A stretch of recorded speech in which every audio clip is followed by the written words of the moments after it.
The single family neighborhood you bought into is already disappearing and you never even got a say. Right now on your street, on that lot that used to allow one house, the province is forcing the city to allow three, four, sometimes six. This isn't a proposal. It isn't years away. Surrey has already approved over 1,000 of them. One lot, four front doors, and almost no parking. And here's the part that should stop you cold. The City of Surrey is pushing back hard, but this is a provincial law and there's almost nothing they can do to stop it. So in today's video, I'm going to show you exactly why these types of homes are exploding across White Rock and South Surrey. In fact, municipalities all over the Lower Mainland. The real reason developers are racing to build them, and whether the province just saved us or sold us out. And by the end, you'll know which side you're on. But there's one consequence of all this that's so strange, it's making it harder for some of the most important people in all of our lives to help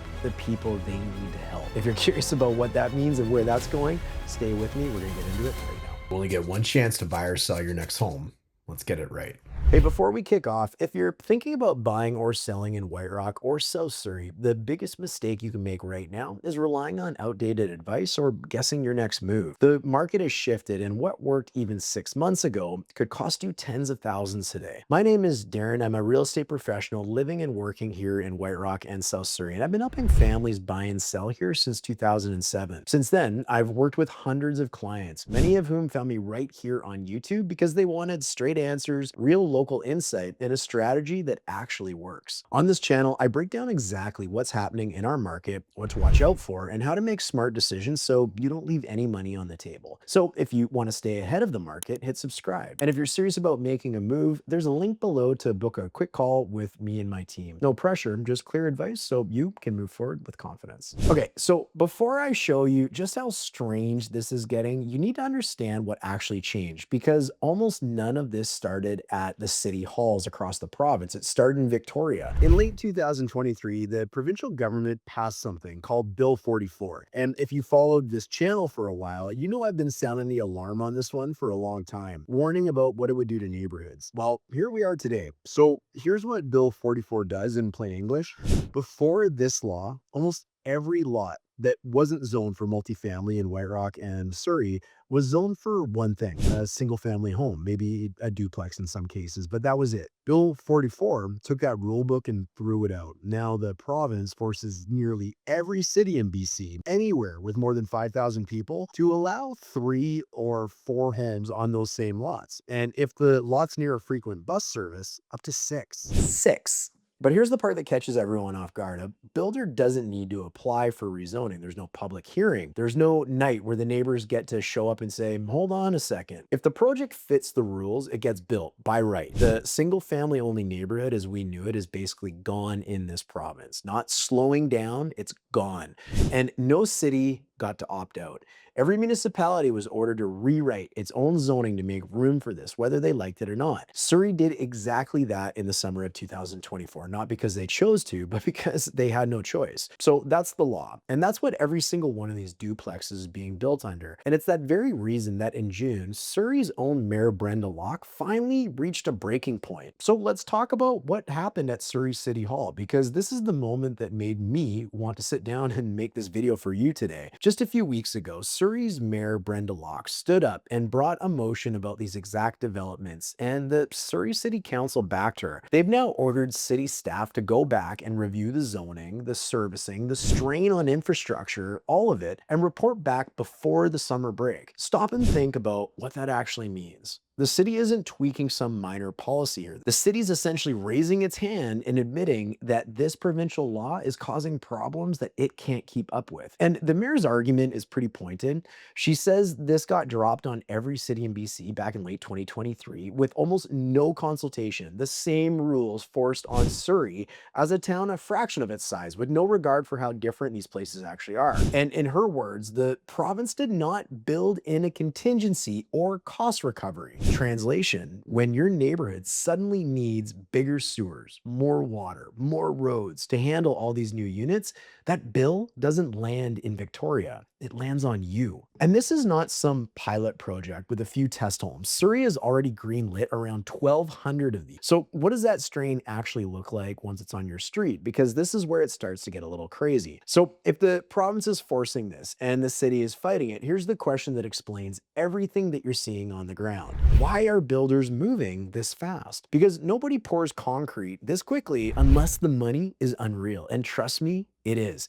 Here's the logic. The most expensive thing in any build isn't the lumber or the labor, it's the land. The dirt. In our area, a single lot costs a small fortune, and under the old rules, that fortune bought you the right to build exactly one home. One income off the land. Now watch what Bill 44 does to that same piece of dirt. That one lot can now hold a duplex, two homes side by side. And because the law also allows for things like basement suites under each side, you're suddenly looking at four separate places to live, four doors. And it doesn't have to just be duplexes. There's various ways of making this happen. That same land that used to hold just one home can now hold up to six, really depending on if it's close to frequent transit, but at least three or four. And it gets better for the builder. Each of those units can be sold off on its own title or rented out on its own. So the land cost, the big scary number, barely moves, but the number of things you can sell or rent off just quadrupled. Then there's this kicker. On a lot near frequent bus service, the city legally cannot make them build parking. Zero.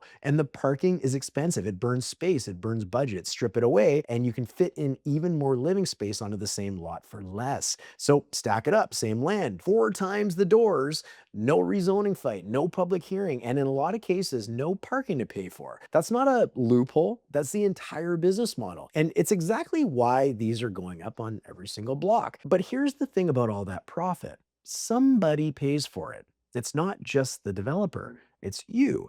And here's what that actually looks like on your street. And honestly, the easiest way to understand this is just to go stand in front of one. So that's exactly what I did. Hey, before we get into that, a quick heads up. If you're even thinking about buying a home anywhere in BC, you're going to want to grab a copy of our free guide, 18 grants and rebates for home buyers. We've pulled together every program we could find, federal, provincial, and even some lesser known local ones, plus links, tips, and simple ways to actually use them.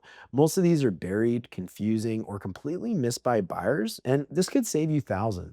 It's free, and you can download it right now by using the link in the description of this video. Okay, now that you know that, let's go check out this home. Take a look at the place behind me. It's a duplex, two homes, but each side has its own basement suite. Between the 4 units on this property, there is nearly 6,000 square feet of home over 3 levels. So that's 4 separate households living on this one lot. And this isn't some tiny sliver of land either. The lot is almost 6,000 square feet as well. It's big. So here's one of many questions that matter. Where is everybody supposed to park? Let's actually count it. Each home gets a single car garage and one spot on the pad right in front of that garage. And that's it. That is the parking for 4 households. Now, think about who actually lives in those 4 homes. Couples, roommates, kids with their first car. Be honest, most of these households have 2 vehicles, easy. So do the math with me. 4 homes, realistically 8, 9, 10 cars, and only a handful of spots on the entire property to put them. So where do the rest of those cars go? They go where they always go. They end up right out here on the street. And now stop picturing one lot. Picture this on every lot, all the way down the block. Everyone built exactly the same way. A quiet street where people used to park in front of their own house turns into a jammed parking lot overnight. Try having people over. Try getting a moving truck in. Try getting anything bigger down this road, because parking is just the first thing that breaks. It's not even the strangest one. Start with something as dumb as garbage day. 4 households on one lot means 4 sets of garbage, recycling, and organics. Surrey's own mayor put it perfectly. She asked people to picture a single street with 8 or more cans per week at every single address. Now, walk down that whole block. Collection day starts to look less like a quiet street and more like a landfill with a sidewalk. And then there's water. And honestly, this one's almost too hard to believe. A lot of these properties are running on one single water meter for the entire lot. 1 meter, 4 homes pulling off of it. And heck, even as I'm filming this, Metro Vancouver has already jumped to stage 3 water restrictions in early June. The last time the region hit stage 3 at all was in 2015. This year we blew past it even before summer even really got started. Now we're talking no water in your lawn, no washing your car car in your own driveway. So I have to ask the obvious question. If we can't keep up with water for the homes we already have, how on earth are our cities supposed to handle it while we keep stacking on this much density? Then layer on everything else, the extra traffic, the strain on transit, the pressure on schools that are already bursting, and the simple fact that the street you grew up on just doesn't look or feel the way that it used to. These are the exact impacts that I warned everyone about in the video back when this law actually came out and was first announced. And they've stopped being predictions. They're real problems landing on the city right now. None of them are huge on their own, but stacked together on every single lot, they change everything. But here's the one that genuinely stopped me, and it's the thing I hinted at right at the start of the video. The city has flagged that with all these new units packed onto these single lots, there's no clear way to tell which home is which by addresses. You've got 4 front doors, and the system we've used forever to find a house just wasn't built for this. So think about what that means when it actually counts. Someone calls 911. The ambulance comes screaming down the street and pulls up to a lot with 4 separate doors and no way to know which one the emergency's behind. Seconds matter in that moment. And we've built a neighborhood that makes those seconds harder. Parking and cars all over the road jams you up. Garbage piles up. But this one can cost somebody everything. So by now you might be ready to grab a pitchfork and march on Victoria, but hold on, because if I'm being fair, there's a generally strong argument that every bit of this is still the right call. And you need to hear it before you decide. Okay, deep breath. But here's where I have to be frank with you, even if it complicates the story. There is a real serious argument that Bill 44 is the right thing to do. And if I only showed you the angry side, I'd be lying to you. Start with the part nobody can argue with. The housing crisis here is brutal. You know it. I know it. Kids who grew up in White Rock and South Surrey, good jobs, doing everything right, can't dream of buying in the same neighborhood that they were raised in. And a big reason for that why is simple. For decades, almost all of our residential land was locked up for one single house on one lot for one family. In the middle of a housing shortage, our most valuable land was doing the least. So look at what Bill 44 actually unlocks. The same lot that held one family can now hold 3 or 4. And we're not bulldozing farmland. We're not sprawling further out into the valley and paving over everything in sight.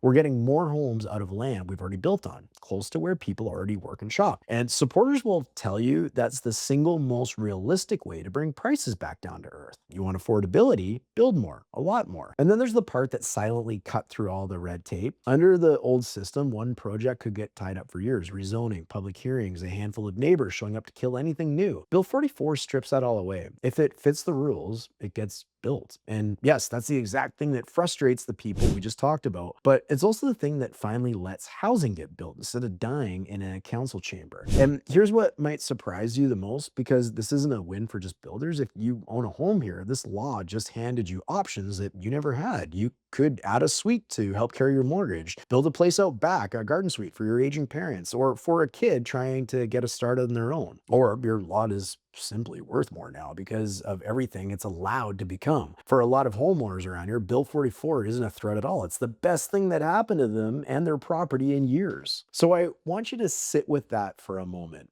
Same neighborhoods, same law, and depending on where you're standing, it's either wrecking the place you love or it's the only honest shot we've got at an impossible problem. Which brings us to the only question that actually matters. And I genuinely want your answer on this one. So here it is. Was the province right?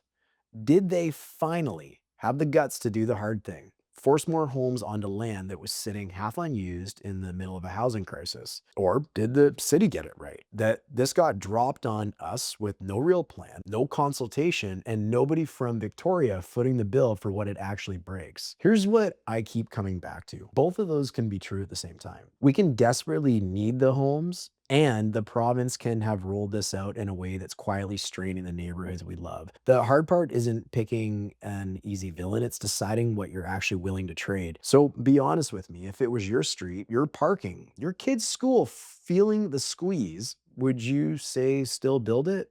Or have we gone too far, too fast? Drop it in the comments and tell me where you land and tell me why. I read these and I promise you the people living on your block are wrestling with the exact same question right now. Because if this whole thing proves anything, it's that the rules that are now shaping our neighborhoods are stranger and a whole lot more powerful than most of us ever realized. And the parking mess we stood in front of earlier, that's just the tip of it. Surrey has a whole stack of bylaws on the books, so weird and so wacky that most people who live here have no idea until one of them lands on one that affects them. Whether you own here or you're considering buying here, I broke them all down in the video coming up next. And after everything you just saw, trust me, you're going to want to know what else that they haven't told you. So if that sounds interesting, I'll see you over there because it's coming up right now. Surrey has a secret list of property rules nobody talks about. And once you know them, you'll never look at your street the same way again.